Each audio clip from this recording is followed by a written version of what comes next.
Hi, folks. I am David S., he, him pronouns, and this is session one of our hunt. It's being played on the Open Hearth Gaming Calendar. Open Hearth Gaming Calendar is a kind of a small internet community of people who are interested in story games, role-playing games, things of that nature. So if you're interested, come check us out.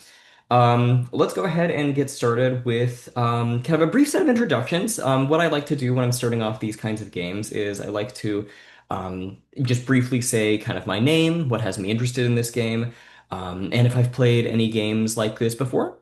I also like to just say a few words about just kind of how we're all doing at the start of the game. I know I've come into games in the past where I was coming off of a really stressful day, or I was just really tired in that particular day. And it was really nice to have a check-in and basically just say, hey, this is where my energy levels are at, or this is where I'm at emotionally at the start of the game. So people can just bear that in mind and kind of meet me where I'm at. So I'll go first. Like I said, David S., he, him. I have played games like this before. I've played a lot of Wander Home and a lot of Good Society in the past. This will be my first time with Our Haunt in particular.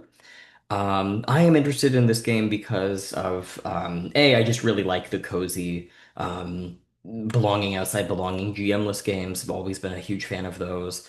And I also just like the tone and kind of subject matter of this game.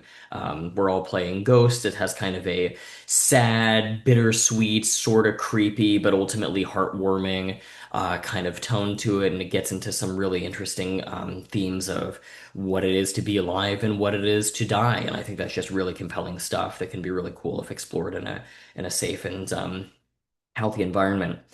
And as for me, I'm doing pretty well today. I kind of tried to schedule this game for a time that works well for me and my energy levels. I think maybe a little bit anxious to see how all this goes, but I'm looking forward to it at the same time. And that's me. Anyone want to jump in and go next?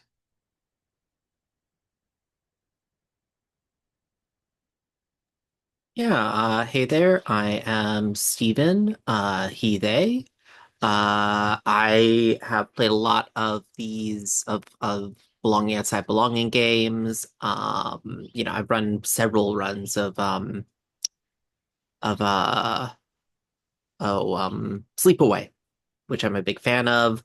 And I backed this game when it was kickstarted, and I'm happy to be playing it now. Cool. Hi, I'm Will, pronouns he, him.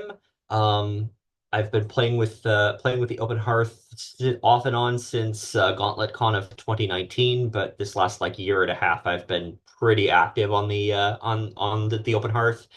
Um, I love belonging outside belonging, and the sort of GM free cycling of roles and responsibilities, and sort of communal sharing of that. Um, it's been a great on-ramp to getting more confidence running as playing as a GM, and also sort of doing that sort of improv heavy scene casting. This is my second time playing Our Haunt. The first time was a two-shot, and I'm running on not enough hours of sleep because I have dumped an unreasonable number of hours this week into playing blueprints. And that's me.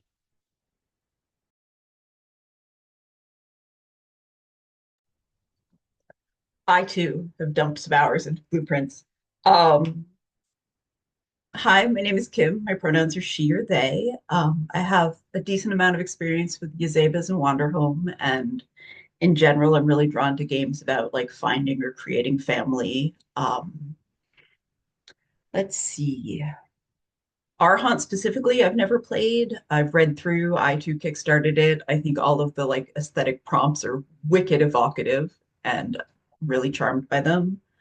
My energy is pretty good. I'm always extremely anxious about new people and new games, so I'm in that energy, but that tends to fade with the game progressing. And I think that's me today. Cool. Well, thanks everyone. Let's go ahead and get started with some character creation. So if you go to the second tab on the character keeper, we have six different playbooks to choose from. Um, yeah, six. So let's start by going around and kind of determining what playbooks each of us would like to take, and spend a little bit of time just filling out the column for each of our playbooks. So to start with, I kind of steal from how Lowell does it, where he will have people go first based on who showed up first to the game, but I don't know who showed up first between Will and Kim, so I'll ask both of you simultaneously. Are there any playbooks that you guys would be keen to explore? Kim, I will defer to you. Oh no. I'm most interested in Cat and Faceless. Slightly more interested in Faceless, but happy to go with Cat. So do either of the, I guess, do any of those appeal to anyone else? It will help me in my decision if they do. I'm good with you taking either of those. If Faceless is kind of what you're leaning toward, that's fine with me. Anybody else really, really chomping at the bit for Faceless? All right, Go Faceless ahead. is, yeah. Faceless is all yours, Kim. Excellent. I will Uh, take Faceless. Shortlist, I'm looking at The Doll and The Returned. Last time I played this, I played The Betrayed, but I'm happy to go back to that well as well. So I guess that's I'm sort of floating around those three. I'm good with you taking any of those on my end. Steven, what about you? What are you leaning toward?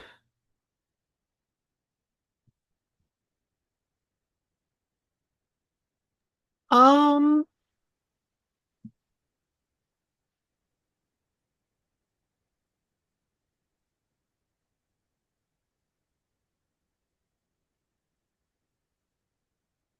Let me see here. I think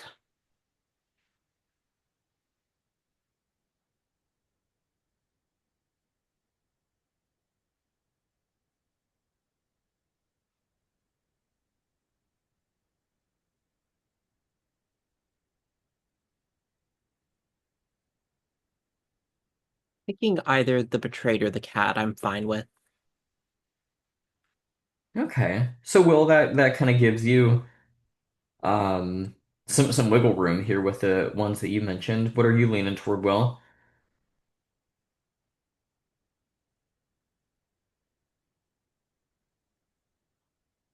Kind of curious about The Returned. Yeah, that one's that of all the six, that's the one where I'm kind of like, how would you play that? Um, you want to take Returned? Sure, yeah. Okay. Cool. That's all yours. And so, Steven, that gives you Betrayed, Cat, Doll, or Loved. What are you thinking? I'll play the betrayed. Okay. Oh no. That leaves me with the three I was most interested in. Cat, doll, or loved? I don't know. They're so cool. I'm a total cat person, and the cat one would be really, really interesting to me. The doll is such a good one for body horror. Being stuck in a body that you don't really identify with or feel comfortable in, and the loved is such a good one for just getting in all the feels. Um, oh man. I'm gonna roll 1d3. I'm just gonna do this randomly here. And I'm gonna be playing the doll. Oh boy. Before I go any further with that though, I'm gonna double check the lines and veils for body horror because I'm gonna lean into that one. Okay, we're good on that. But people let me know if it gets like weird or if you're gonna hate me forever for how I play this character.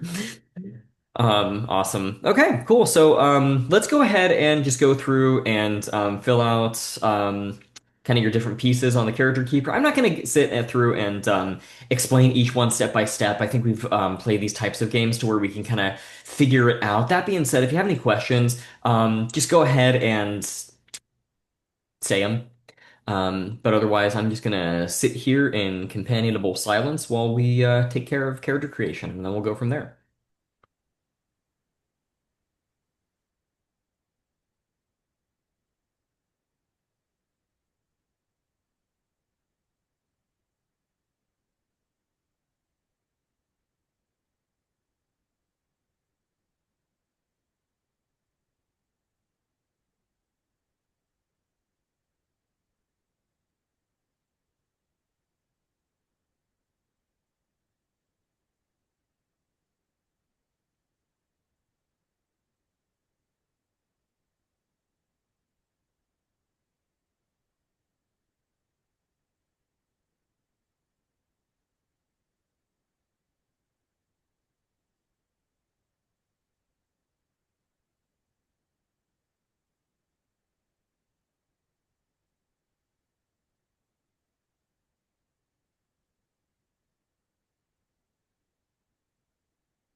I'm done on my end whenever other folks are.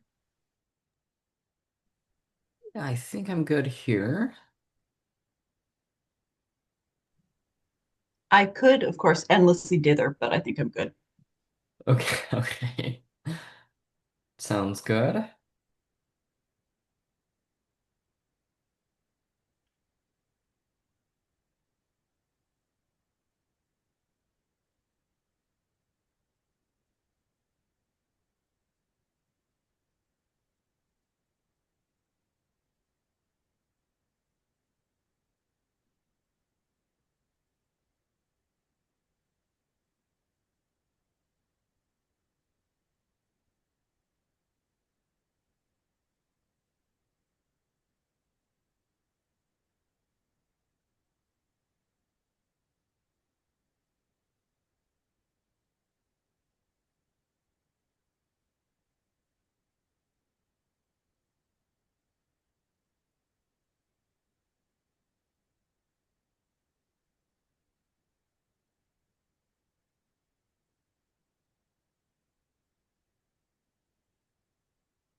If you haven't already and want to start taking a look at rooms, don't claim anything just yet, but at least get a sense as to maybe a couple that you might be interested in leading.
Okay, anybody need more time on characters?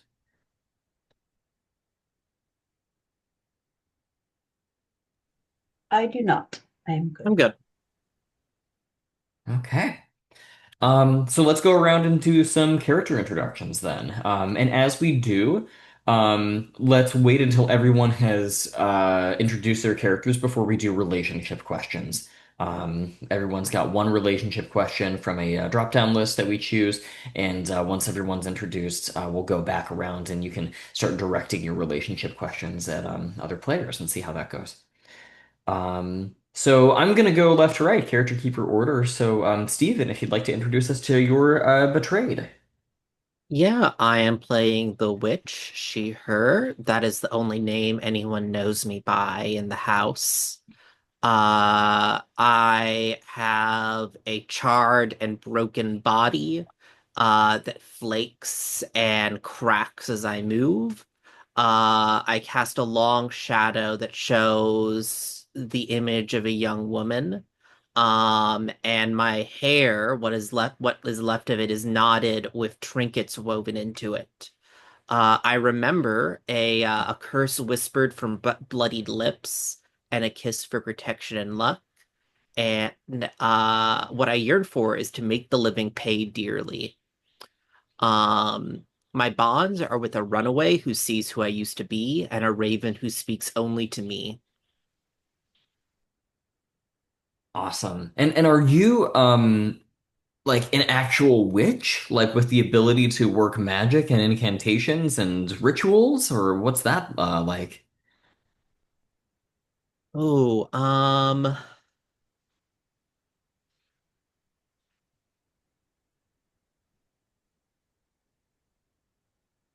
I think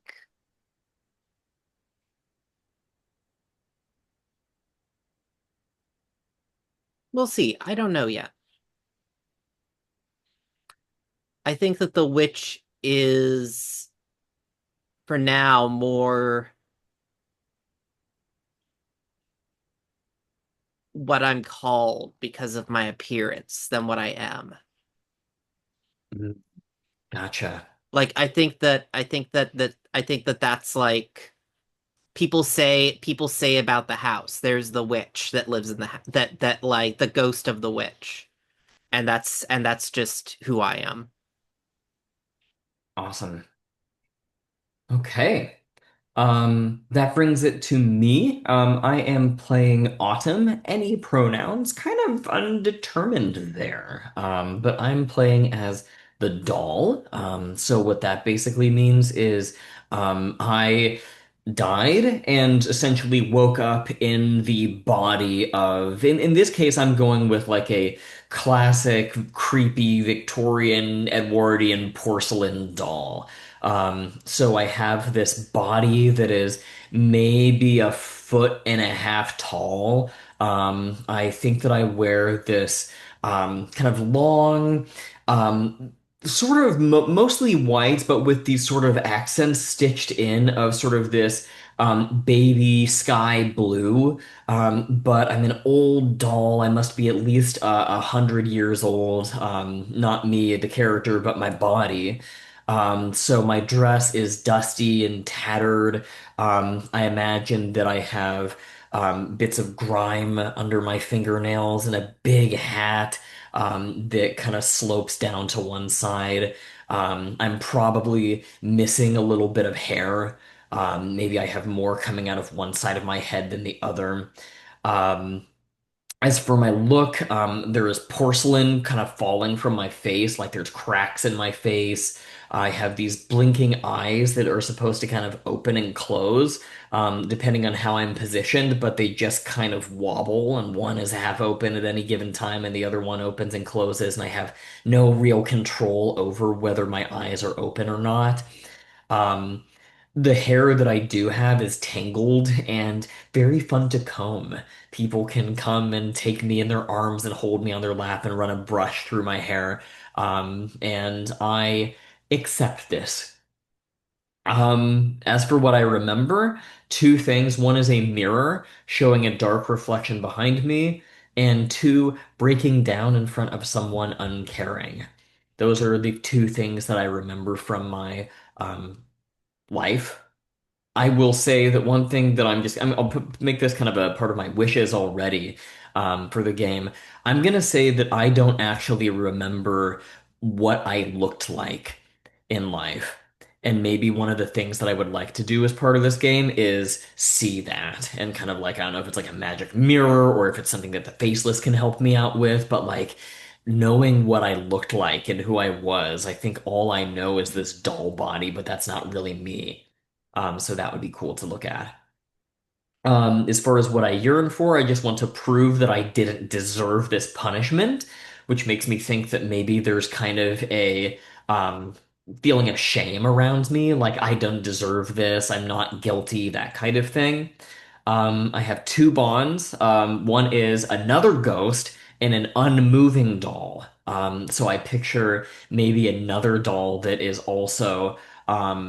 Ooh, how about this? Maybe there's a doll that isn't intended to be played with. It's like a display doll, and it's like sitting in a curio cabinet in one of the rooms of the mansion. And it just kind of sits there with these wide, unblinking eyes and this mouth that really isn't made to move. And it can speak, but it's otherwise this still, dead image. And that's one of my bonds. And then my second bond is a living psychic who seeks my wisdom. And I don't know who that is yet. I don't know if it's someone who lives in the house or if it's someone who comes by periodically. Maybe, a psychic who comes to do seances for the people who do live in the house. I don't know. But there's a psychic out there who really has some kind of affinity for me. And that's it for me. So Kim, let's go to you with the faceless. I will be playing Elle, pronouns she or they. I'm the faceless, so I can barely be perceived. You can usually only see me from the corner of your eye rather than looking straight on. My look isn't really a look, but it's the sound of unseen jewelry or a voice just on the edge of hearing or shifting colors in the corner of your eye. The things I remember are the sound of breaking glass and sobbing in the dark. I yearn to ease the pain and suffering of others. The bonds are a three-legged cat that seeks my affection. It does not explicitly say it's a living cat, but I think it is a living cat. And a living tarot reader who comforts me with the cards. Cool. When you are, I have a question. When you are in a scene, is there any kind of physical object that you don in order to show where you are in the scene? Like, like you're a floating hat with like a floating coat, so there's kind of like a physical silhouette of you, or is it more like you're just kind of this ephemeral force on the corner of everyone's vision? What's that look like? I think I don't know what they're called, but one of the half veils. So you can see sort of the shape of a nose and a mouth, and the veil is floating. Awesome. Cool. Okay, and then Will, the returned. Um, I am Sienna, pronouns she, they. I was brought back from some kind of afterlife that has left me in a state that I would best describe as half digested. I don't remember. I was called back to be the person that I was again, but that person has suffered significant ego death from the afterlife, and what remains is some shreds of ephemeral energy trying to pretend to be that person to meet those obligations, but also trying to return to whatever kind of egoless digested state they were experiencing in the afterlife being reincorporated into whatever comes next. um when I am I have a human form that is required of me. It has I put leaves and flowers in complex braids, but what I'm actually seeing is um clothing that is reminiscent of Celtic knotwork or intricate geometric patterns, so cabled sweaters or knitted caps or long flowing ornate like robes with scroll work or pattern work on them. Bare feet that never quite touch the ground. And when I get excited or stressed or stop paying attention, the scroll work seems to swirl around each the scroll work seems to travel, it seems to process, and I seem to become hollow as if the various strips that make me up are shifting with relation to each other. Like paper streamers or interlocking rings of fabric, which can be rather uncanny if you're not expecting it. I remember a desperate prayer and an emotional painting on a large canvas. Um, what I yearn for is to destroy Limbo and free all trapped ghosts forever, because this thing that I am is an obscenity. Um, I want to go home and I want to make sure that no one else has to deal with this, has to live like this again. Um, Bonds include a living sibling I left behind who might be responsible for my current condition. Let's play to find out. And a silent angel in the attic, whom I see as even less human than I am. Even more conceptual, even more geometric and abstract. Um, an example of what I might be if I kept proceeding down the either like some kind of psychopomp that's trying to like get me back in the fold, or an example of what I might be if I kept going down that road. So it's kind of like as a doll, I'm trying to become more human, and like you're trying to almost become less.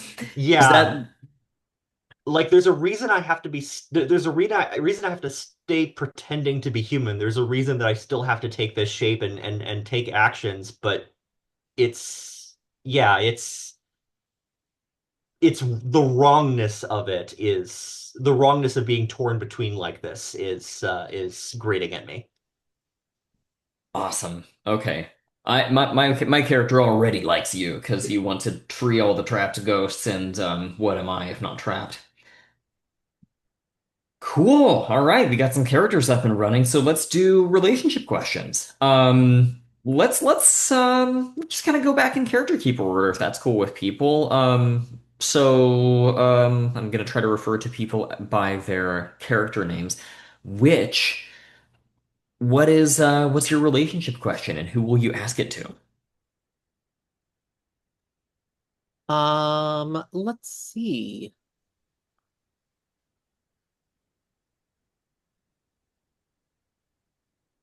Hmm.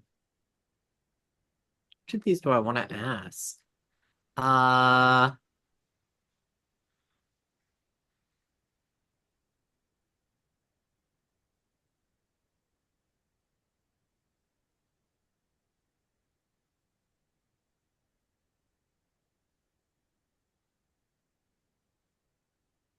hmm. I'll ask this, I guess. Well, I guess it depends. No, I'll ask this. Why aren't you afraid of me? And who do I want to ask that to? Um,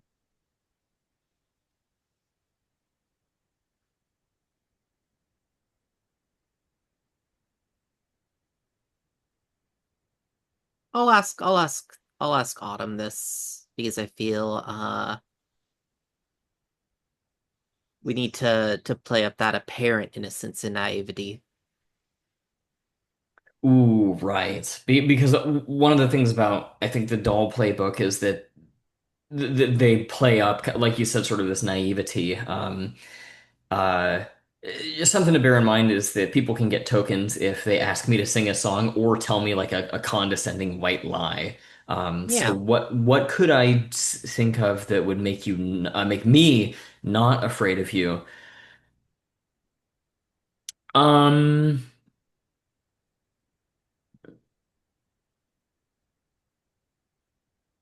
maybe. Hmm.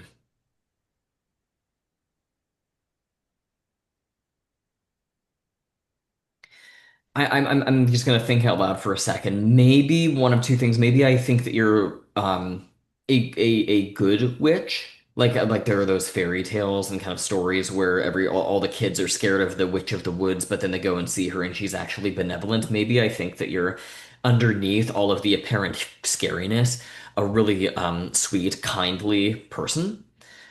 Um or maybe this one's a little bit more cynical and less innocent, but maybe I kind of think there's nothing you could really do to me. Like if you destroy my body, okay.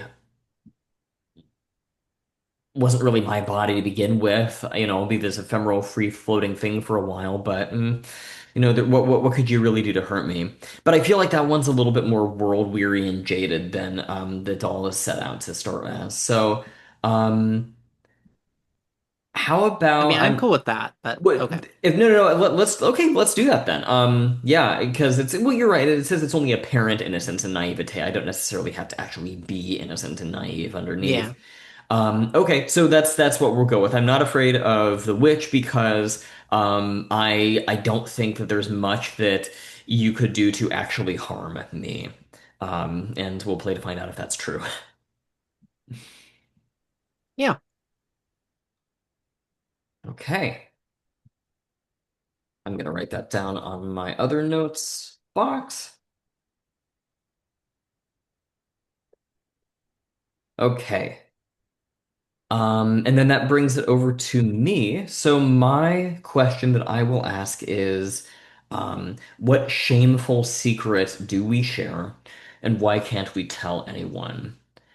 Does anybody want to like volunteer to be the target of this one? I could come up with it, but this is a pretty big one, and I think that it can really affect people's characters. So anyone want to volunteer for this one, or should I just point this at someone and go with it?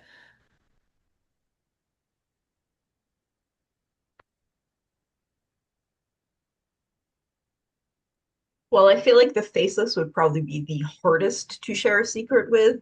I am open to figuring out what that is if that's interesting to you. Yeah. But I do think it would be the hardest to share a secret with. Right. Yeah, that was kind of what I was thinking. The Faceless is such an interesting playbook. I don't know how. Yeah, I don't Maybe know what there's that would this I look would try. like. maybe there's a secret about the house that you and I share, or the current occupants of the house. Like maybe there's somebody in the house who said something in a moment of weakness, and we were both present for it, and it has implications for the rest of us. I like that a lot. Let's go with that. So, Will, I'm gonna send this question to your way. Um, so it's a shameful secret we share, and we can't tell anyone, or at least it seems that way. But it's shameful. Is it shameful to us?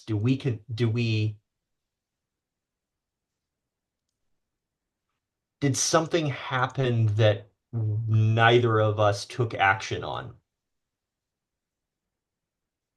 I think it could be. It could be the someone else's shameful secret that we both know, or it could be something that we both feel guilty or a sense of shame about. Um, I wonder if we can maybe pull in some of our bonds here.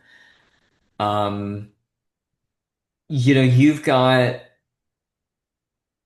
a silent angel who may possess a secret. I've got another ghost and an unmoving doll who could have a secret. Um, Maybe one of the two of those died in the house, and through inaction, we allowed them to die. And now so if they're in the doll, then they're trapped because of us. And if they're in the angel, then they're sticking around and it's not clear why. okay.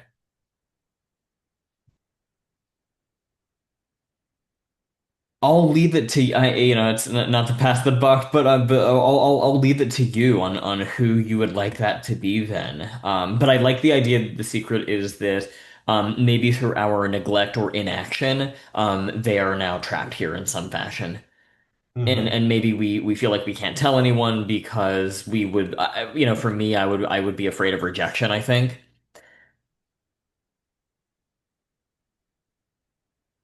And and I feel like my obligation to remain would be like whoever I'm supporting by being here would be another example to them that I'm not the person I used to be, and so that I had done this. Um, like this would have been out of character for the person that I was, or out of the idealized concept. I think the living sibling I left behind is like a younger brother, Okay. and so big sister would never have let somebody die like that, and so I'm I feel conflicted about the fact that I didn't get involved in that. Okay. And I'm gonna go ahead and flip a coin. Let's say that the angel, let's say that the angel in the attic is what remains of this person who died. Awesome. Okay. I'm gonna put that in as kind of like a thing that I want from the game too, is to kind of figure out like how they died or at least like what role we did or didn't play in it. Sounds good. Cool. And that's it for me. So let's go over to Elle with your relationship question. My relationship question is, why do you shield your thoughts from me? And I think I also want to see, does anyone want explicitly to shield their thoughts from the faceless? I can. Yeah, go ahead. Go ahead. Yeah, I think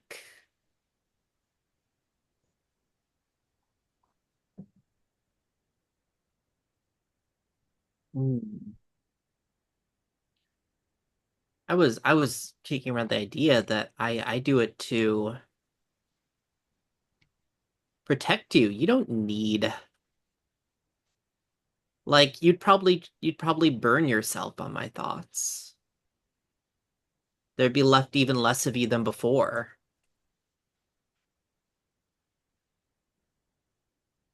if that works for you.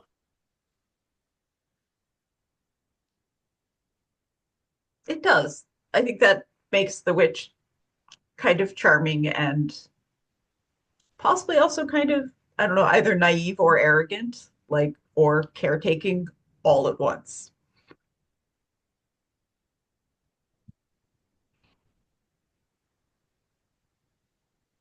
Do you have anything else you would like to say about why you shield your thoughts, or does that feel complete as an answer?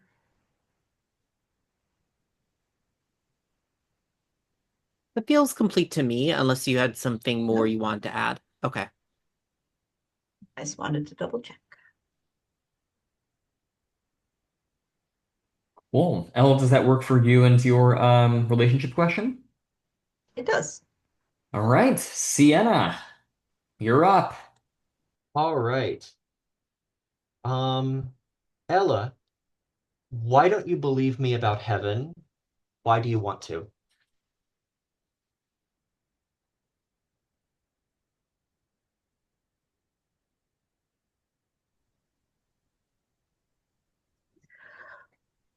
I think that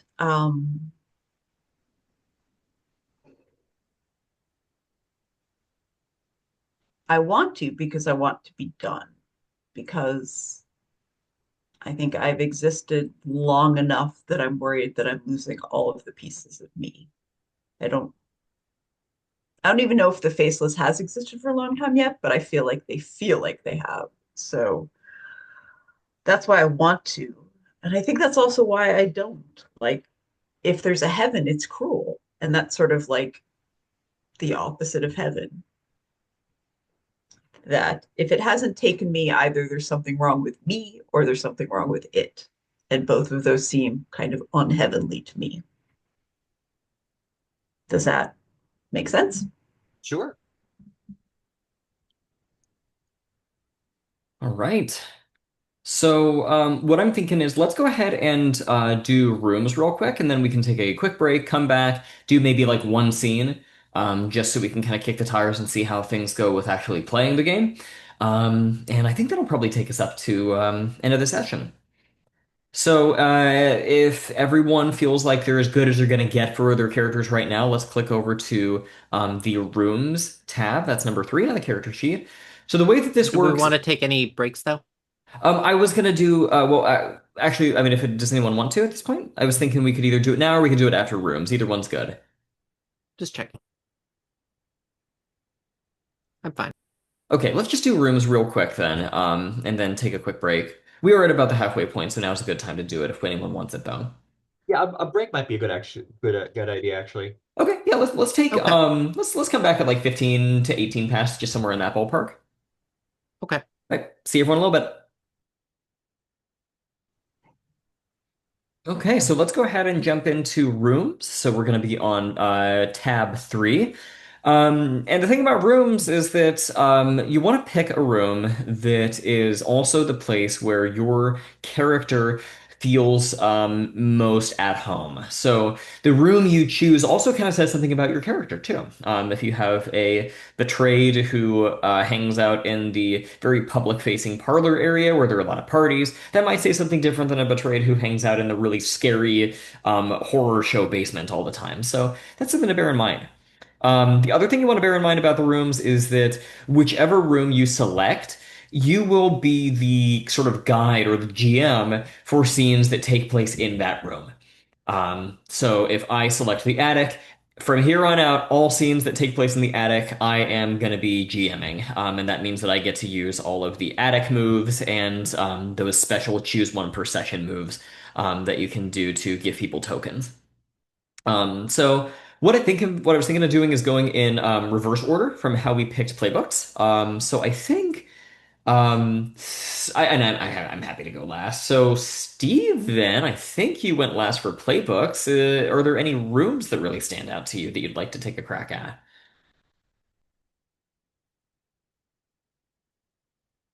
Yeah. I was looking at the garden,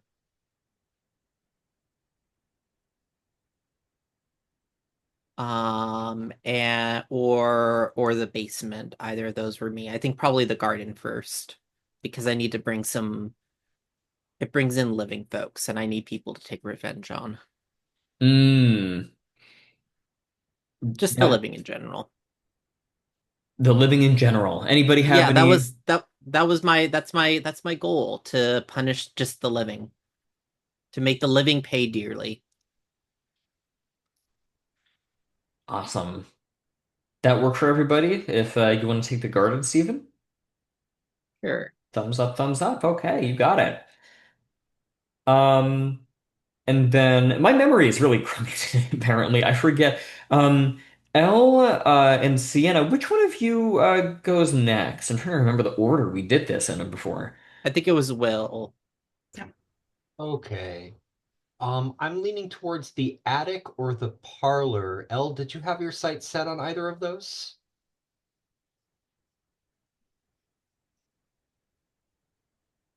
Okay. Then I'll take the attic,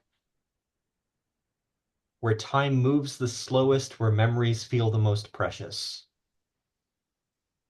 Metaphorically, it's also closest to heaven. And it's also the place where that silent angel is hanging out. Yeah. That's Yeah. where your So angel is. this is Silent Angel is watching and hopefully not judging.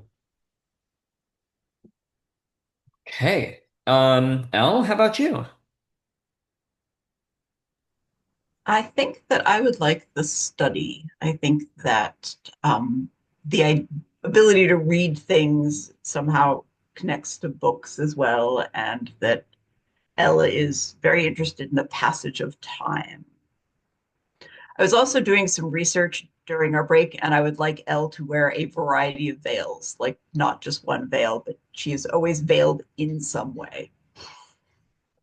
Awesome. Um, Sweet. So then I have a choice between parlor, basement, and the lost room. Um, I'm looking at the unsolvable problems for each one and seeing which one sounds most interesting to me.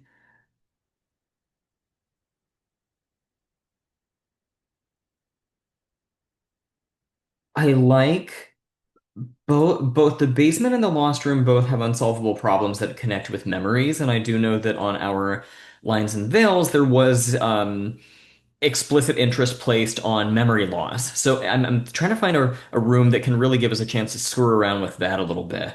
Um, and with the basement, you have the option to go with an unseen entity that twists memories that we have.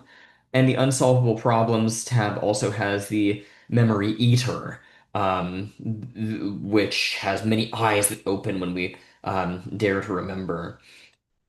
Those are both pretty neat. I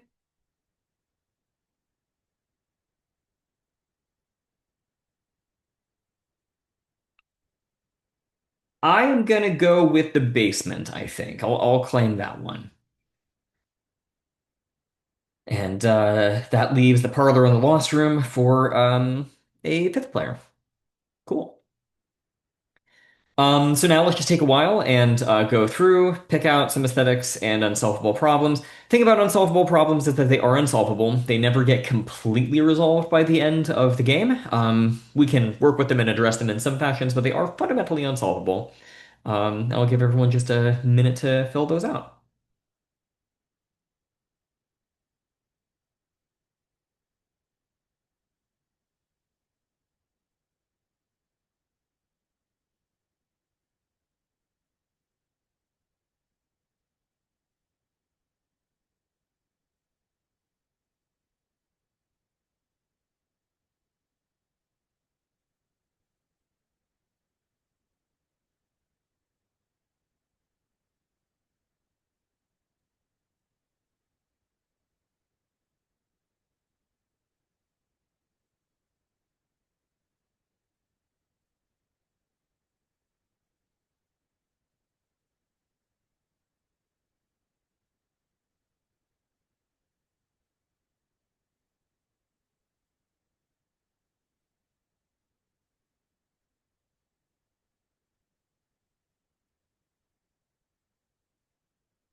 And when you are ready, just put an OK in the chat just so I can see that because I'm not looking like right at the screen.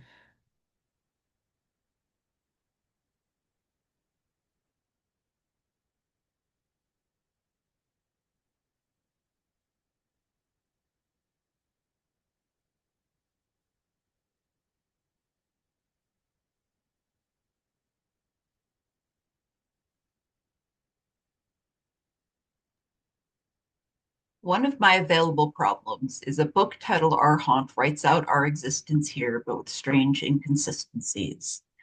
And I'm not sure if I don't want it to be a prophetic book. I want it to be a chronicle. Does the prompt sound inherently prophetic to anyone, or is it an after the fact kind of book to anyone else? I read that as not necessarily prophetic. It could write Yeah, I out our didn't read it past as exam prophetic. existence. So, like, I could, for example, think, oh, well, I think that in life I was doing blah, blah, and blah, but the book says I was doing the opposite, and like that kind of inconsistency could come up. Yeah, that sounds like solid gaslighting. Ooh, yes, it does. I like it.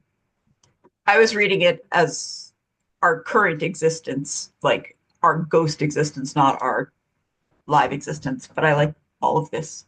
The book can have facets. Thank you.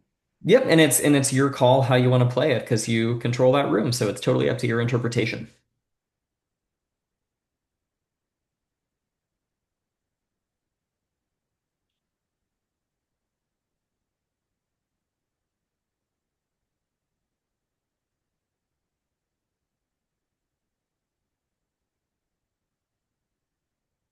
Okay, looks like everybody is done. So, um, let's kind of in the same way that we introduced our characters, let's introduce the four rooms that we have so far. And just do kind of a quick kind of once over, talk through what we see as far as problems are concerned. Because I know I've got one question that I was thinking of with mine that I wanted to run past the group here. So let's just go in character keeper order. Again, my memory today is so crummy. Who took attic? I think that's Will, right? With Yep. yep.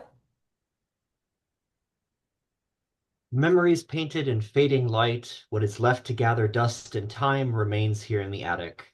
From the window, the sky reaches out to forever. Sometimes someone from the path can see one of us peering past the curtains. It is here where time moves the slowest, where memories feel the most precious. I'm imagining this attic as being sort of an attic bedroom. So, there's a large comfy bed with mismatched blankets and pillows crammed into this room. There are multiple windows of brightly cut glass and intricate designs.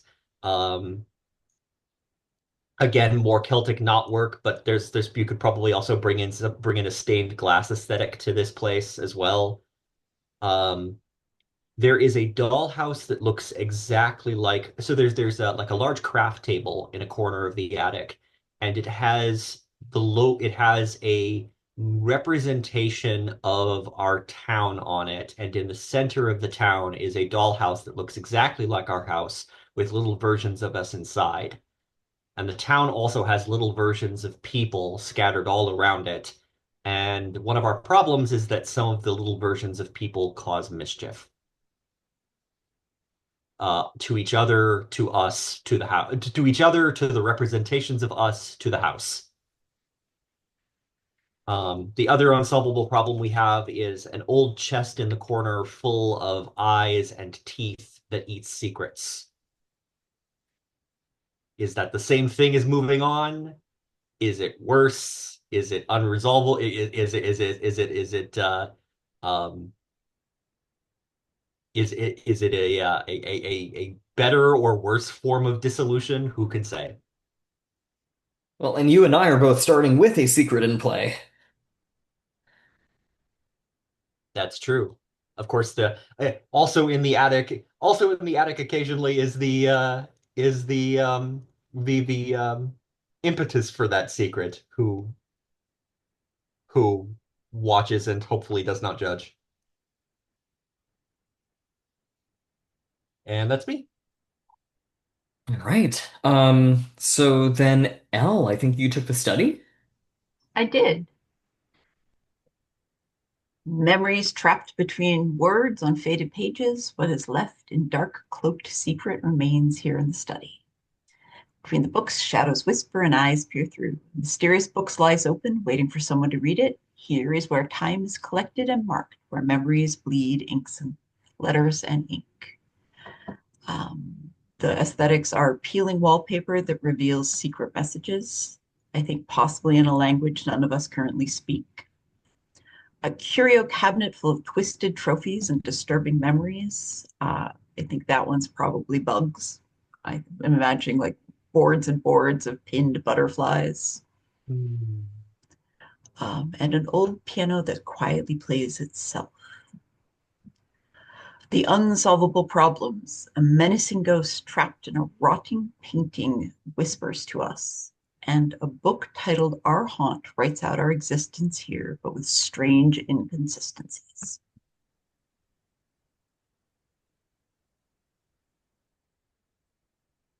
Awesome. Okay.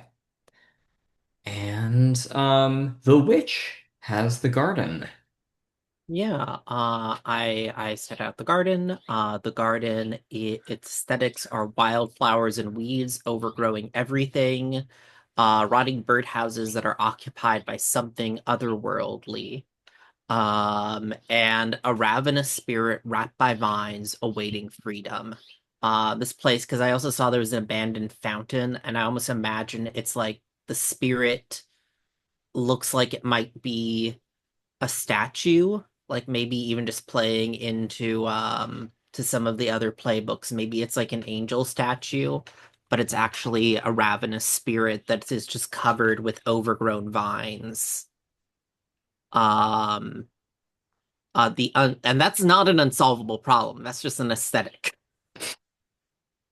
Um the unsolvable problems are that teenagers want to break in to perform chaotic ritual of courage. Uh Also, there's the that abandoned fountain shows us what we are not ready to see.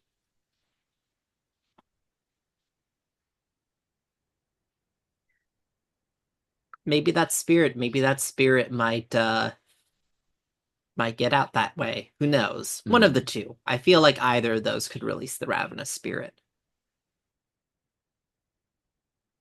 I will be. We should do scenes at some point with teenagers with the chaotic ritual. That would be cool.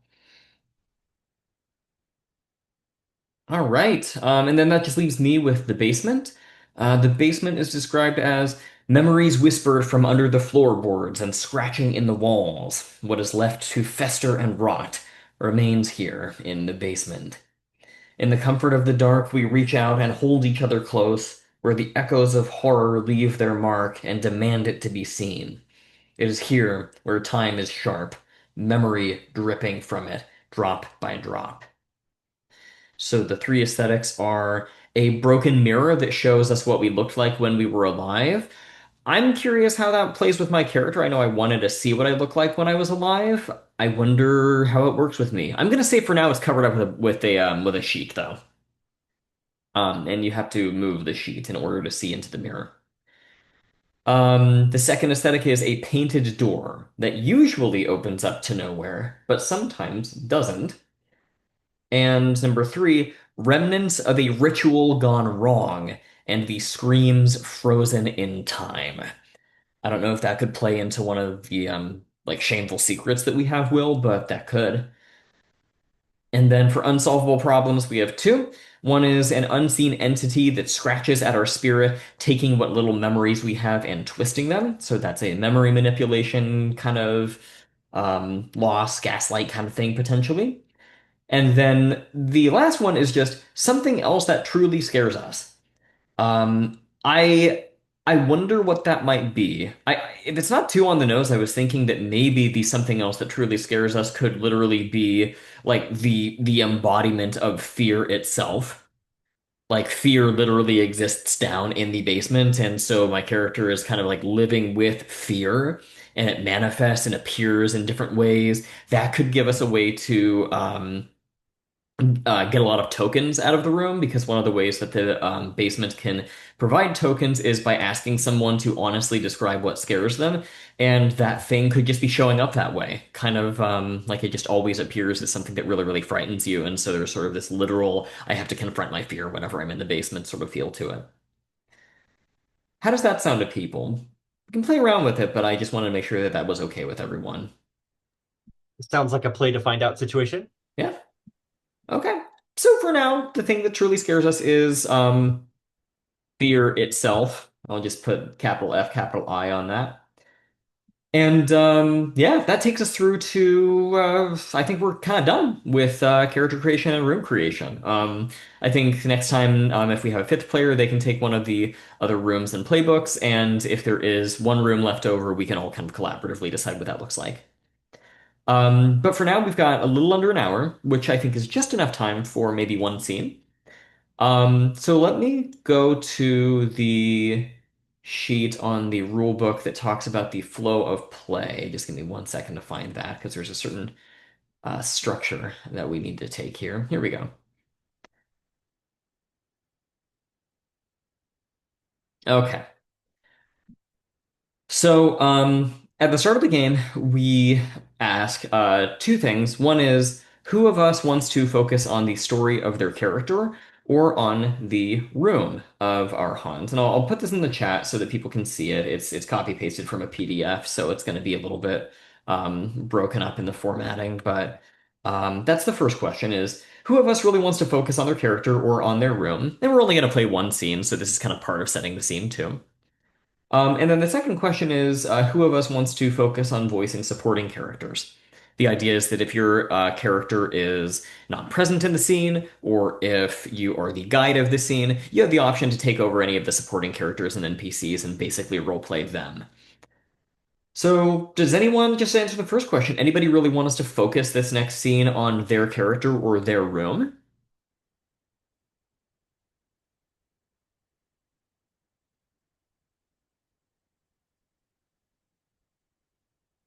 And this is kind of a question of does anyone really want to kind of take over like GMing a little bit here? Because when it takes place in your room, you're sort of the GM for the scene. I will say, and I'm not saying this to volunteer anybody, but I kind I'll of would. Thank you, Stephen. Yeah, I can take up playing the room or character. I'd be fine taking up the room. I was actually about to kind of volunteer you because I really want to see how your garden worked. Yeah, same actually. So cool. So Stephen, we're gonna do a scene in the garden. And then anyone want to really focus on supporting characters? Let me take a look at who the supporting characters are. There is a ravenous spirit wrapped by vines. Um, and we can always lead with a bunch of teenagers. And does anybody really not want to do supporting characters and really wants to have their character in the scene this time around? There's something otherworldly living in the rotting birdhouses. Oh, you're right. Yeah. So we can I'm kind of. interested in supporting characters. Okay, cool. So we've got kind of the idea of sort of who's taken more supporting characters and who's focusing more on their room. Let's do start of scene questions. So there are four start of scene questions. I'll copy them into the chat too. When all this is done, I'm just going to stick this page in the character keeper so people can reference it. So to start with, who is in this scene? And we generally want to take 2 to 3 main characters. Um, I'm happy to be in the scene. This tiny little doll sitting in this big garden under an open sky, just small doll, big world. I feel like that's kind of a cool thing to play around with. So I would like to be in the scene. So I'll take one main character. Do Anybody we else? do we want to see how our characters interact with the living, or do we want to see how our characters interact with the other spirits of the non-player spirits of the house? Um, Kim, who would you rather play as?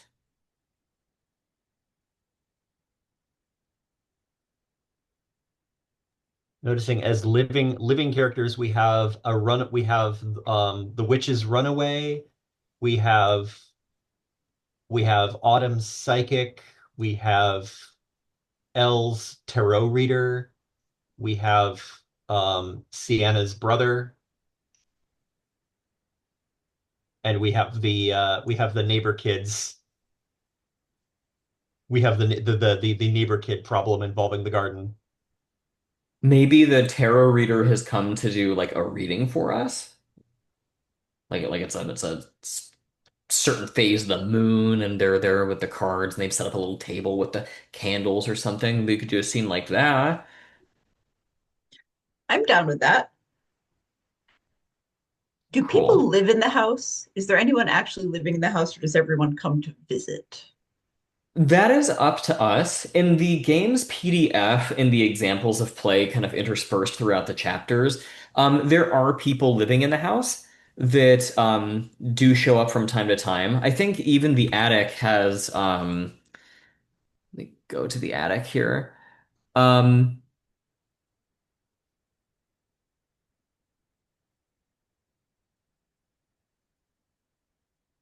Yeah, the attic even has a move that says ask someone to dance, sing, and make enough noise for the living to hear us. That doesn't necessarily mean it has to be a living person who's inside the house. It could be a passerby. But it's kind of up to us, I guess, on some level, whether or not there is someone living in the house. I Elle, ask because I'm not sure if I want like the tarot reader shows up in a trespassing kind of way or an invited kind of way or a live in the house kind of way. I don't have a lot of strong yeah, feelings slash clarity on that. Does anyone else have thoughts? I was just about to ask you that does she live here and this is sort of like an act of sort of housekeeping for her to or them to um to interact with the spirits, or are they have they been hired to give this reading, or are they renting out the space to use as an especially spooky backdrop for their psychic service? Or maybe they hop the fence and they're doing an active of guerrilla tarot reading in a spooky environment. My first thought was that it's just a moon phase. Like they're not doing it in order to act with the ghosts. The ghosts just like I know they're here to comfort a particular ghost, and I figured they end up there, but that's not why they've come here, I think. Who has strong feelings about whether or not this is a abandoned house or a house full of a family or I don't know, a Beetlejuice vibe? You could kind of split it down the middle where it's kind of like a short-term rental thing. Not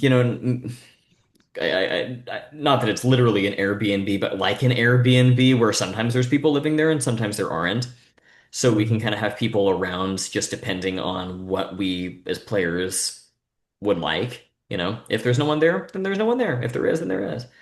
We could take a house on haunted hill approach, where the house is technically owned, the owners are not present. They might like rent it out to people or have a member of the family come by to take it after to keep after it or something. Uh, But it's effectively not abandoned property, but neglected property. I like that. That pieces everything together for me in terms of having like grungy rooms that are still being full of people. Okay. So then, this tarot reader, um, are they here for themselves or are they here to interact with the ghosts or what's that like? They're here to they're here to they're here because they feel like it. They're here because it's the phase of the moon and they're feeling called. Yeah. Maybe they're feeling charged with a mission. In my imagination, this is the first time they've come here. This is not yet a habit, but or they've done it once or twice but haven't like made contact, but definitely feel called to be here. So this is definitely like a first contact kind of scene then. Yeah. Sweet. All right. I think we've got most of the scene questions kind of already knocked out. I'll go ahead and put the questions in the chat just so people can review them. We already have this one covered. Where is the scene taking place? Stephen, you are going to kindly guide us through the scene, I believe. And then this next question, who else is in the scene? Um, so Kim, I think you said that you'd be happy to assist the guide and play some supporting characters who may end up being present. Yes. I think I focused on the tarot reader, and I like realize they're not a character, but the ravenous spirit. They can be a character. They're just part of the aesthetics. But yes, I am happy to do that, but I'm going to continue to be excessively polite and say I'm also happy if someone else wants to. No, I'm all for it. Yeah. I already kind of said I would like to be in the scene. So I will be my character. Probably won't be taking much in the way of supporting characters for this scene at least. And so Sienna, what do you want to do? Are you present in the scene or kind of? I'm trying to determine whether Sienna is drawn by the curiosity. I haven't decided whether I want to play Sienna or if I want to pick up supporting characters in this situation. We don't have much in the way of supporting characters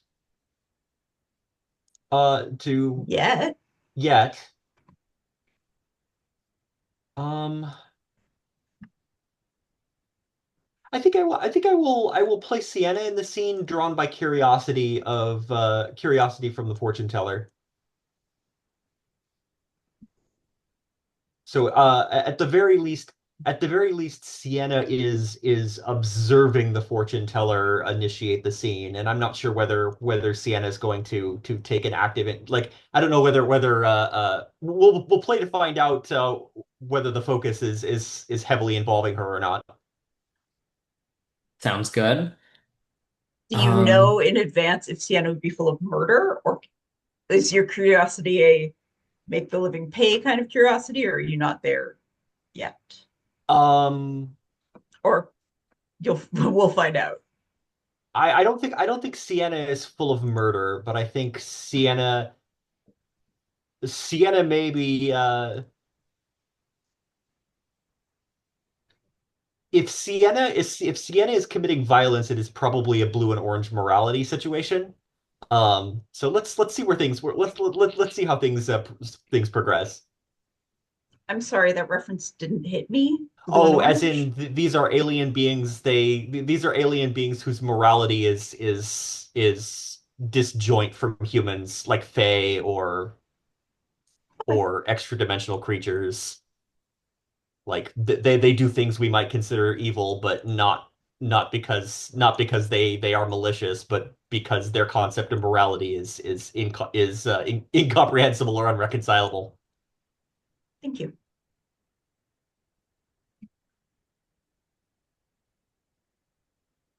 so we know that Autumn is present. We know Sienna is present. Are Stephen is the witch present in this scene? At least at the start. I mean, you can always join later. I'm good with the witch not being present right now if I'm playing the room as well. Hmm. And is Elle present in the scene? You're the one that has the relationship with the. Right. I think yes. I think Elle is present in the scene, but mostly as a sense of being watched and may or may not show up for the reader in today. So, Cool. And the final question, I just punched that into the chat, is what is the scene about? Maybe. I think we kind of determined that already. You know, we have the setup. It's a tarot reader. It's nighttime. We're doing a tarot reading for the. Is the reading for the ghosts or is the reading for themselves? I think the reading is for the ghost, or like who's here. It's kind of like a more benign Ouija board of is anyone here? Does anyone have anything they want to? Mhm. Cool. Anyone have any other questions, thoughts, comments, or concerns before we kick it over to Stephen?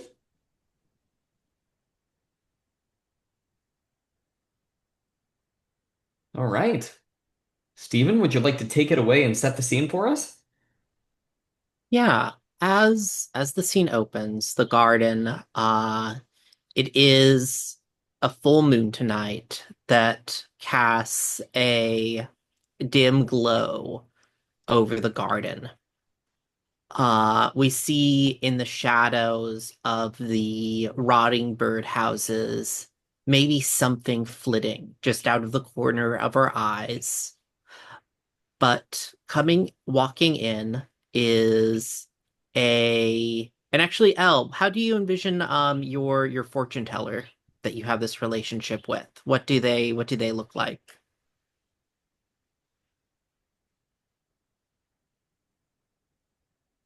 Kind of just an average person. Like they've got Is she old, young?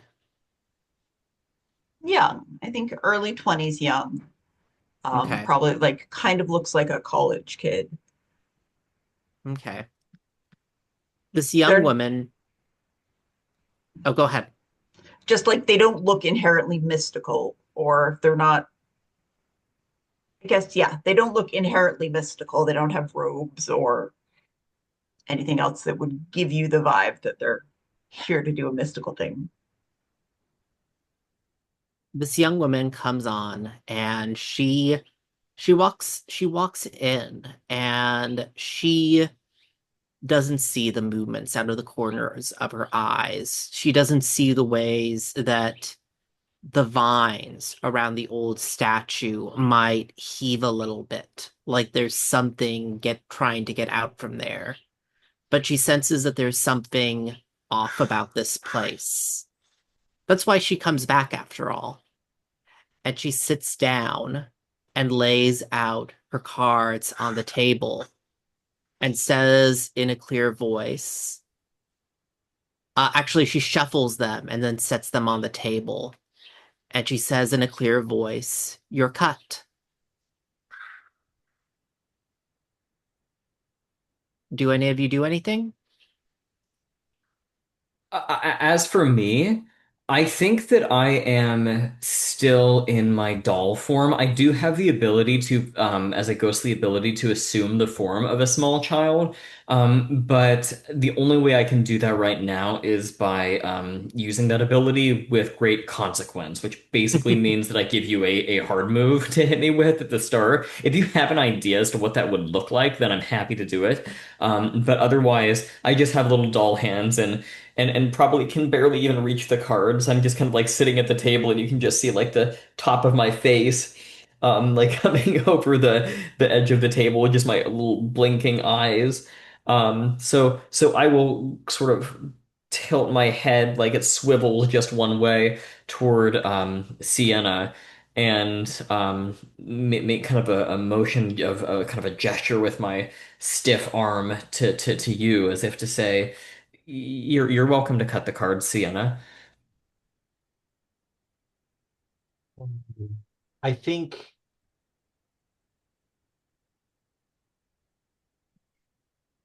What's our fortune teller's name, by the way?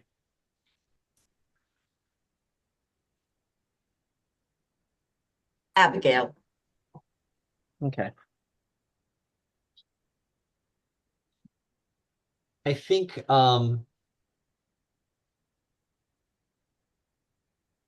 I think the moon is shining down on the space where Abigail has laid out the cards. Has she found a table, a blanket? What is she dealing on?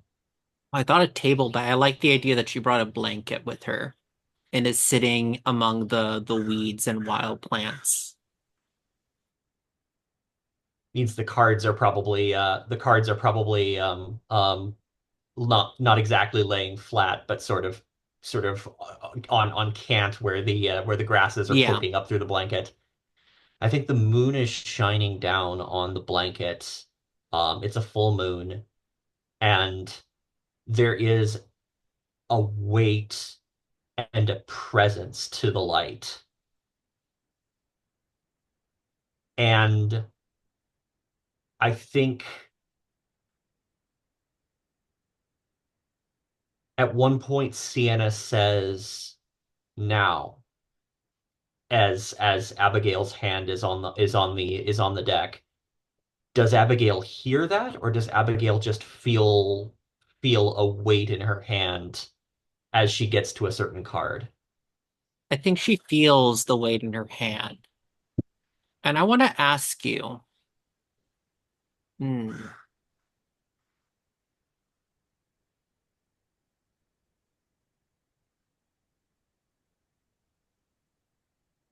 no, I'll save this.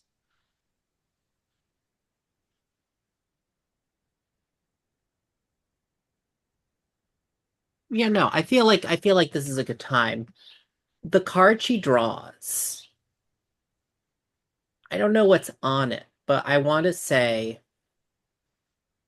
it reveals something to you in this house, something that is hungry and hidden. Maybe in yourself, maybe in the house. What is it?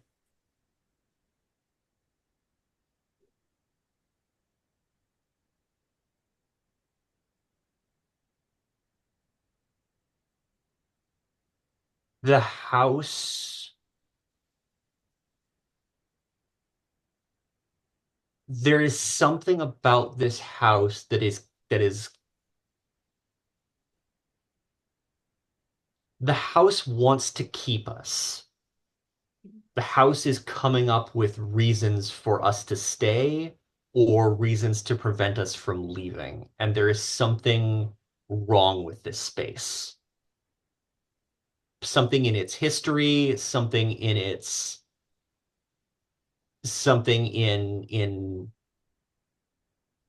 cosmology. This house is a ghost trap.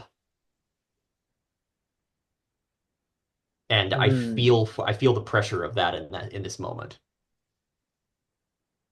I think then yeah, the card that comes up is the devil, which is about entrapment and being trapped. Oh, gain a token, Sienna, Okay. for answering my question.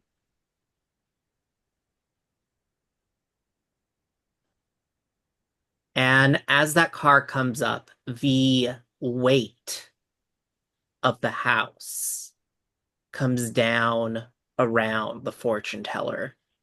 And we can feel that the house's eyes are on her, that it sees another fly to catch in its web.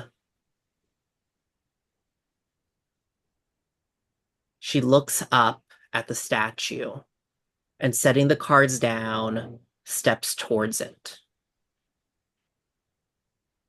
What do you do, Elle, as you're here too?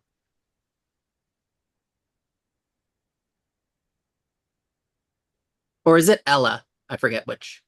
Elle, Elle, okay. I wanted to go with a fragment, and that was the fragment I could think Right. of having the most possible names to reveal. I think Elle, I want to stand between this girl and the house. Mm-hmm. Um, I don't know if protective might be too strong, but I don't think the house should eat her.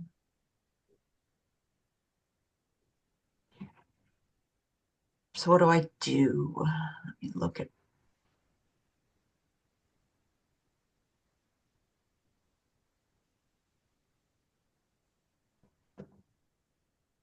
I like my neutral move of turning into an object, and I kind of want something to fall out of nowhere onto the um, fortune teller, Mm-hmm.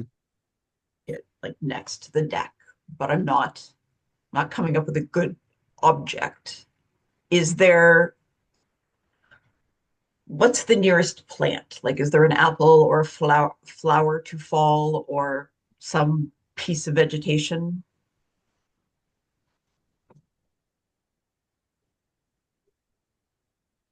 Like that. A flower you turn like you draw as a flower. And I almost feel like it floats down almost like a silk veil onto the ground in front of her. And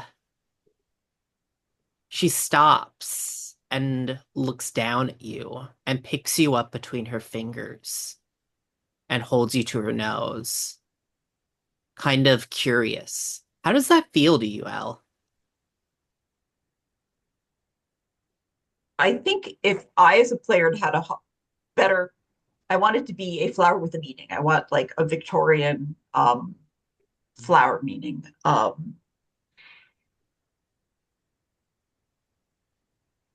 I don't think that I turn into an object in front. I don't think Elle turns into an object in front of very many people. Like normally it's a ghost thing when she's engaging with other ghost denizens. So it feels un unfamiliar and a little uncomfortable. Like I'm not used to warmth and I'm not used to being perceived in this way. And I certainly didn't expect it. And I'm frozen. I think that I want an action to take or I want to vanish, but I can't. I'm stuck as an object for the moment. Possibly even more stuck because someone's looking at me. You mentioned a flower with a Victorian meaning, and I my brain always goes immediately to Hyacinth, the lover of Apollo, who was killed and then transformed into a flower. I'll take hyacinth. And maybe it's not a flower that would, maybe it's not a flower that grows in the garden. Maybe it is a out of context flower that has no reason to fall from the sky in this climate, garden, etc.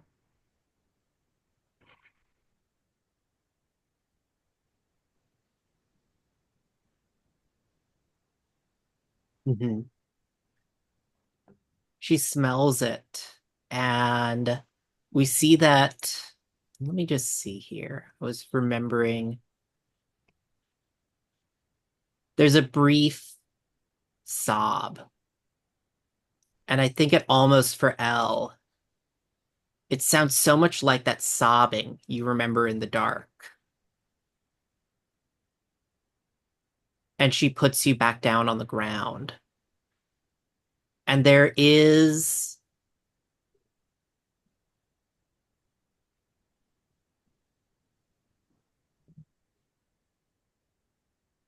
she nods like she understands something. And there is like a friendship bracelet she has, I want to say, that has like a bunch of beads on it.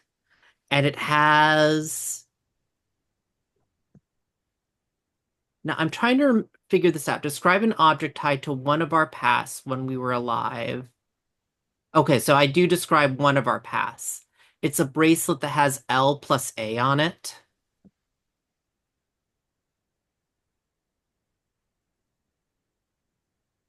And I want to say, ooh, who do I want to tie this to? Sienna, how is this tied to your past too? Actually, no, I've already asked you, Sienna, just because I want to throw around. Autumn, how's this tied to your past too? The so and it says L plus A. Like, is it Yeah, L like the letter or L plus or the name L L? the letter, Okay, L plus A, and this is on whose wrist again? the fortune teller. Abigail has this. Okay, so they've got this bracelet that says L plus A. Yeah. It's connected Mm-hmm. with my past in some fashion. Mm-hmm. And okay, and so my job is to say, how does that happen? Yeah, Oh, how is this object related to your past too? got it. Okay, and I get a token if I answer this question. Okay. Mm-hmm. Um, the A stands, maybe the A stands for autumn. Um, or maybe it's maybe it used to belong to me or someone I know. Is this something that I can just remember? We can expand on it. Like you can also expand on this item too if you want to add to it. Ooh, like I can add details, and the details will Yeah, tip me off to it. yeah. Ooh, okay. Um, Let me think, and it has to be from my past. Um, Ooh, do you know what a cool thing would be? What what's if that? what if the thing you remember is being jealous that you didn't get that the two people didn't make a friendship bracelet for you two? Oh, it's like so it's like a friendship bracelet that like I got left out of. Yes. Oh boy. Okay. No, that's good. That's good. Okay. No, because I'm gonna alley-oop that into one of my own moves then. So how about this? I see this bracelet and I have this flash of memory. I had two people who I thought were my friends with the initials L and A, but they weren't. Um, or or at least they weren't for long. Um, I'm looking to see if I have anything on my playbook that can kind of connect with that. Um,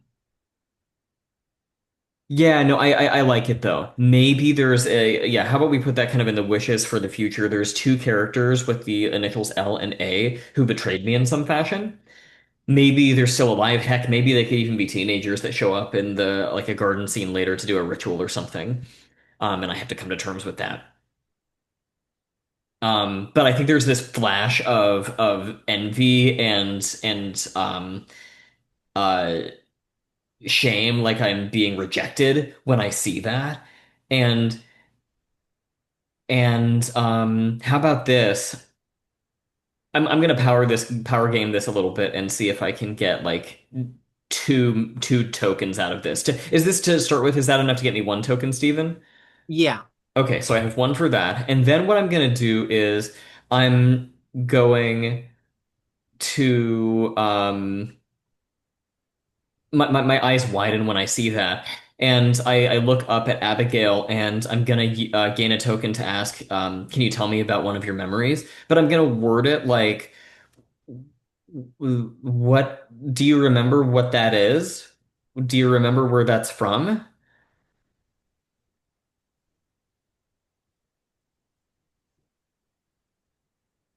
And you're asking Abigail? Yes, about the bracelet that she has. Yeah. And maybe she doesn't even necessarily hear you. She just feels that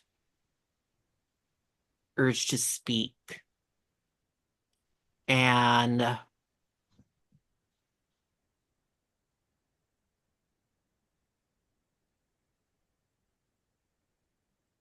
mm, she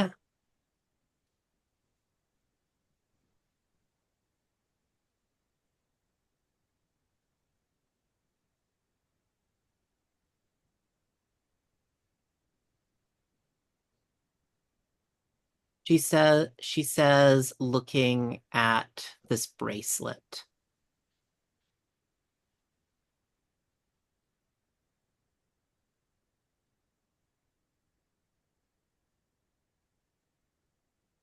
I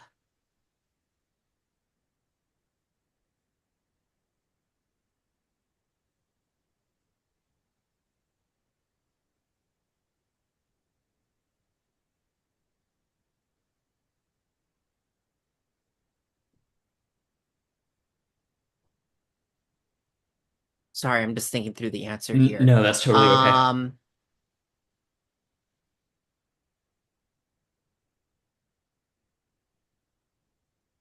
I thought coming back here would heal things for me, but I feel like everything is just dredged up. I can't look at a flower without thinking of you. And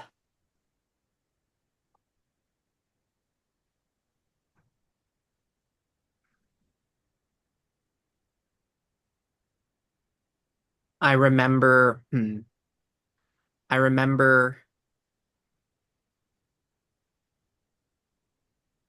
that You used to love flowers, but you were always so shitty with them. A flower couldn't stay around you without dying, but you kept trying anyway. And it was always so embarrassing, but so endearing at the same time.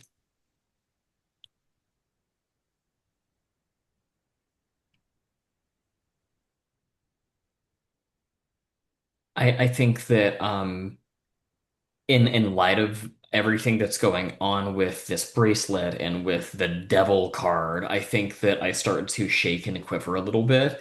And I'm visibly a bit frightened, and maybe even a thin crack forms in the porcelain on my face. And I will quickly turn to, I think, Sienna and hold my arms out as if in distress and seeking comfort. And I'm going to hit on your lure, Sienna, where I get a token for asking someone to comfort, or asking you specifically to comfort me. Okay.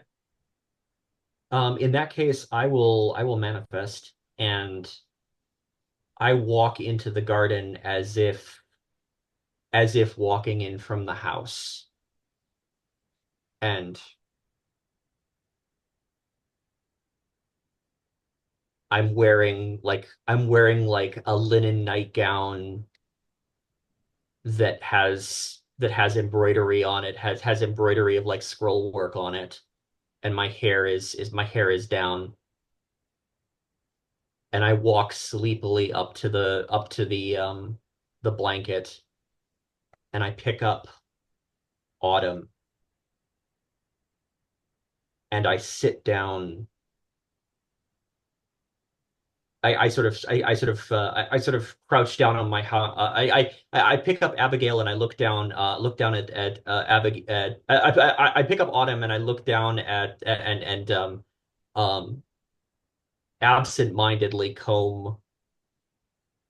brush my fingers through Autumn's hair, and I look down at Abigail and I say, "You're not supposed to be here." So Abigail can see all of this happening. Yes. Abigail can see both the doll and Sienna. Yes. Sienna is trying to pass as human and may not be succeeding. We'll play to find out if she's succeeding at pass as human. I don't think she does. Yeah, I think Abigail nods and says, I don't think I should be here either.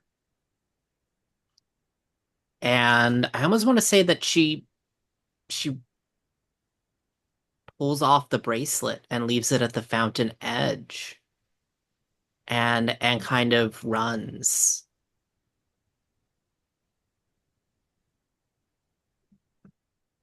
I look down at I look down at Autumn in my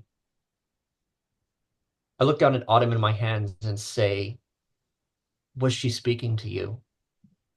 Did that tell you did that tell you anything of yourself?"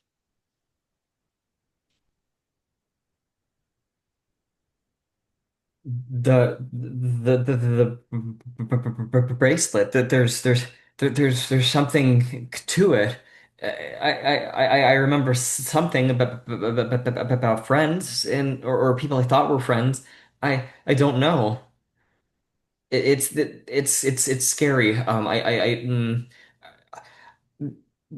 I think I just kind of like clutch you as best I can with my little arms. I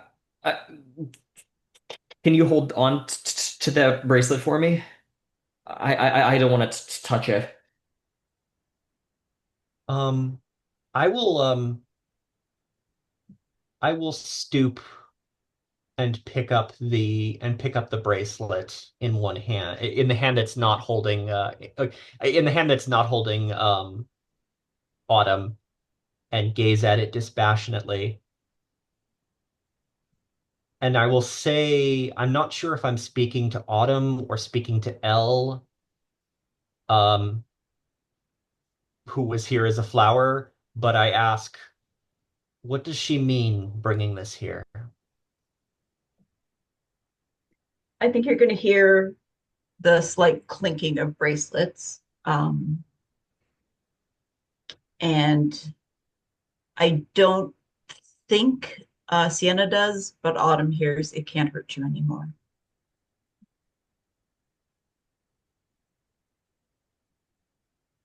Do I recognize it as being Elle's voice?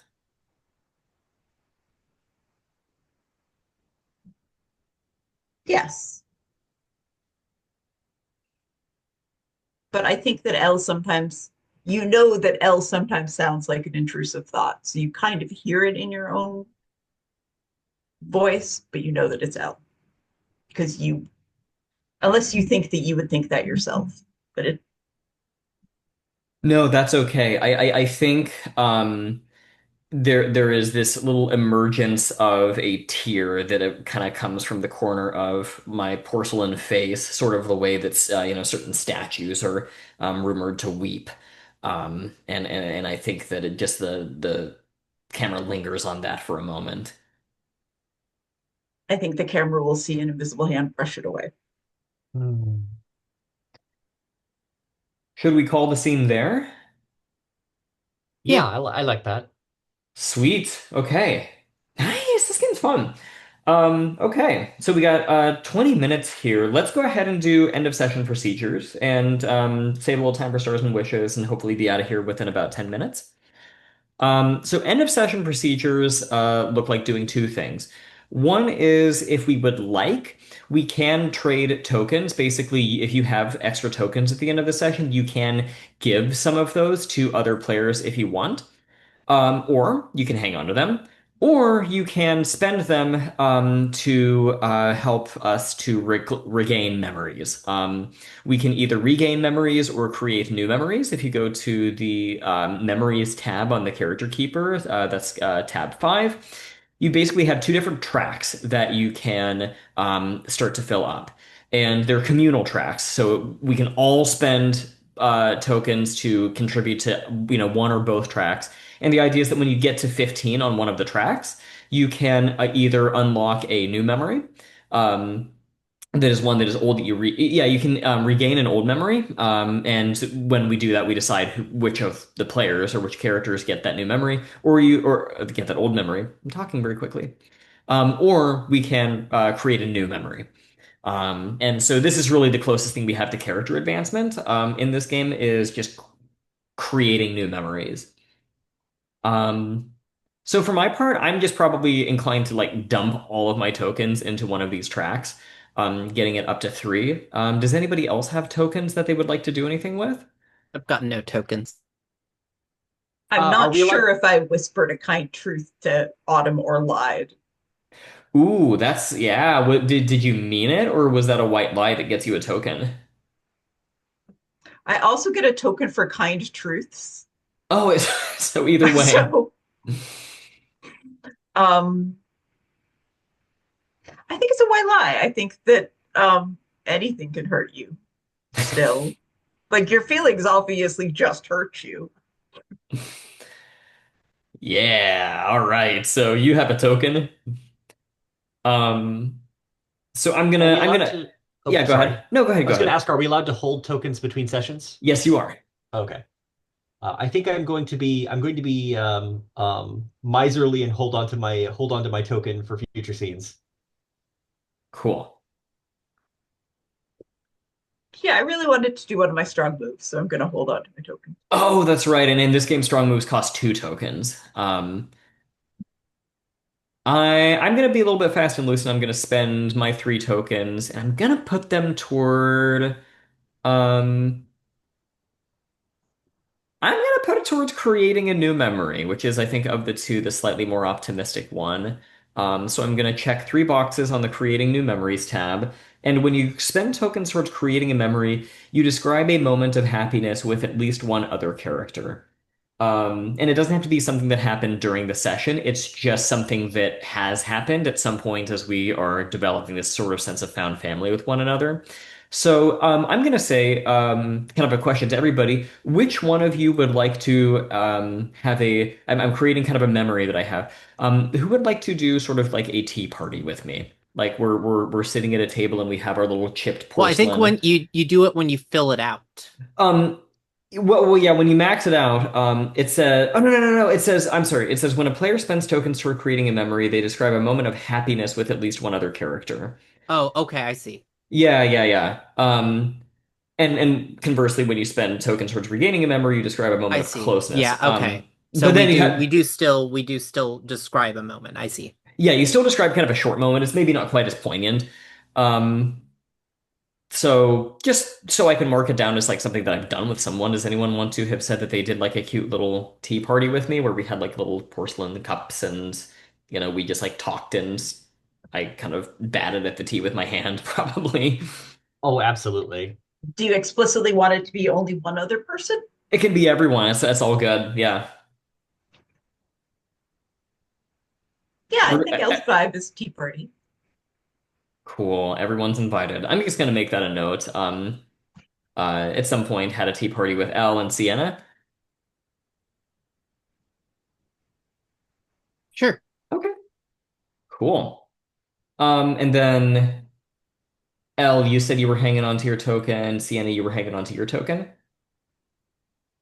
Yes, Cool. I'm attached to one Um, of my strong moves. all right. And then that's it. That concludes the game for today. So let's do a quick round of stars and wishes, and then I'll pause the recording and we'll wrap up. Um, so anyone want to go first for stars and wishes?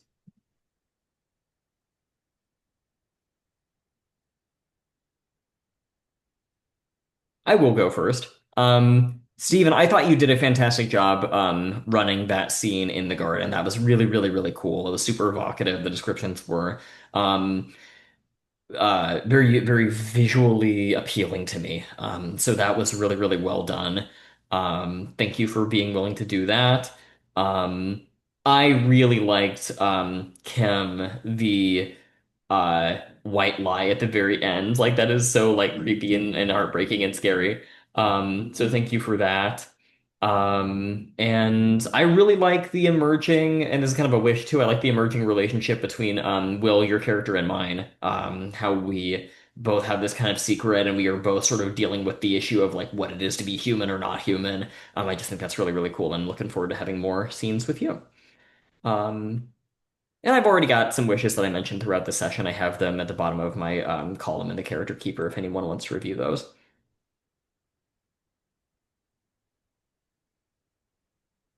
I just want to say a star for everybody doing a good chunk of yes anding in this session.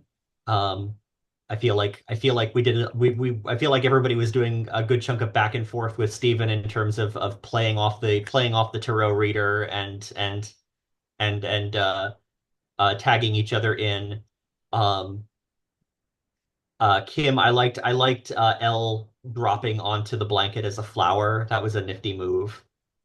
Um, I am very much intrigued, David, by Autumn's reaction to the bracelet, and I'm looking forward to seeing Elle and A show up in. I mean, that may have been A of Abigail. I guess we're going to play to find out. But I'm looking forward to seeing Elle and A show up in the fiction and see how they're tied into Autumn and other characters. Um, And I really liked how Stephen, I really liked how you handled the tarot where you offered us a cut and then asked a question and used it to follow it up with the major arcana. Um, that was a neat beat. In terms of wishes, I note as a player that I tend to freeze up when a scene is framed as who's in it, who are you playing up front? Like, are you playing your character? Are you playing a supporting character? Are you playing the scene? Um, and I am curious for myself what I can do to sort of mitigate that freeze and how I can interact with those sets of prompts. Because usually it takes a moment for me to come into my space and decide what I want to be doing in a scene. So trying to figure out an adapter between my style and the sort of we're framing the scene up front style. Um, and wishes. I'm looking forward to seeing more of the sort of the creepy ambiance that we're generating at the table.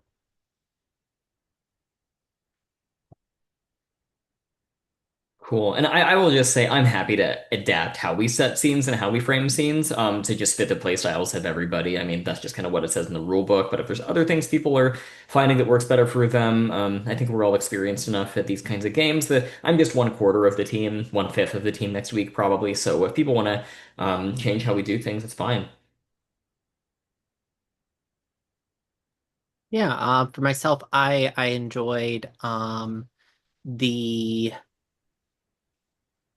uh framing of PC, like already some like PC NPC PC triangles with Abigail. I liked how much some like Autumn and Elle's characters are now kind of in this dramatic situation. Um yeah, for Wishes, I'd like to see that play out. Maybe Autumn might need need someone to get vengeance for them for being excluded from a best friend partnership. I'm all Yeah. for that. Stars for everyone's physical descriptions, both in terms of the garden and in terms of uh, Sienna's super creepy clothes and the you didn't say swirls, but you said something like swirls and the very evocative doll hat both gave me really strong visuals, and I really appreciated that. The garden was awesome. I know that I had volunteered to play supporting characters, but I was kind of just breathtaken by your Abigail and like didn't want to interrupt, just wanted you to see you play that out. Um, just more of everything, I think, in terms of wishes. I'm super curious to see how everything plays out. Right. Well, thanks everyone. I'll pause the recording here and we'll wrap things up.